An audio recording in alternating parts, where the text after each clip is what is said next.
said something before the break. I asked you what scared you.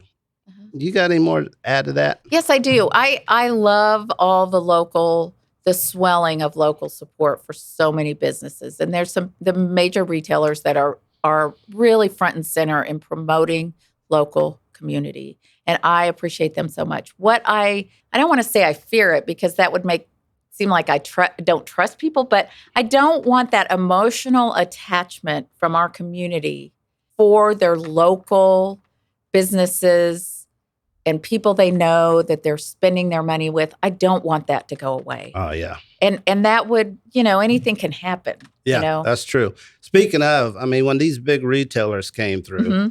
and I'm saying, wow, I mean, Borders, Barnes & Noble, everybody wanted to have some type of experience.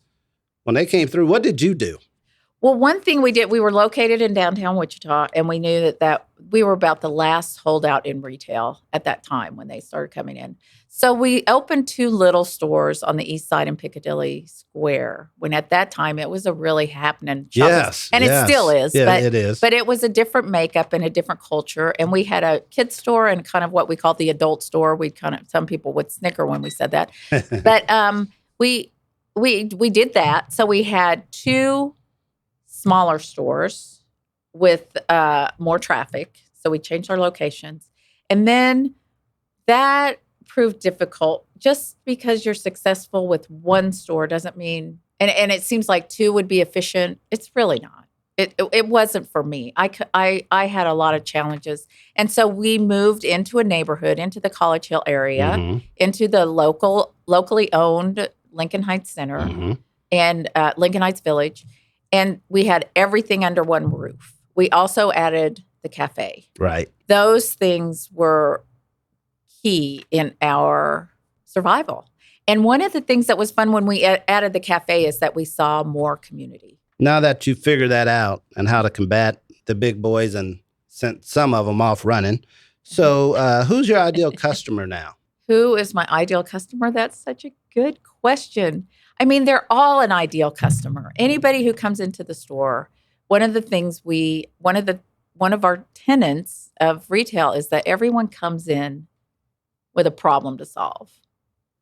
And how can we do that? How can we help them solve it? Are they looking for something to read? Do they need a bulk order of 500 copies of something? Do they just want, are they one of our customers who comes in every week and buys all the new things? I mean, I can't say that I have one profile because they all contribute to the whole. And it might seem like I'm skirting that question. No, not at all. But I really think in retail, you do have to look at people when they come in. They're there. What brought them there? And maybe they just wanted to kill some time. But Okay. there's an amount of engagement you can usually have with someone to find out something about them. And I really do believe that there is no person who read a book that didn't benefit. So I'm passionate about it.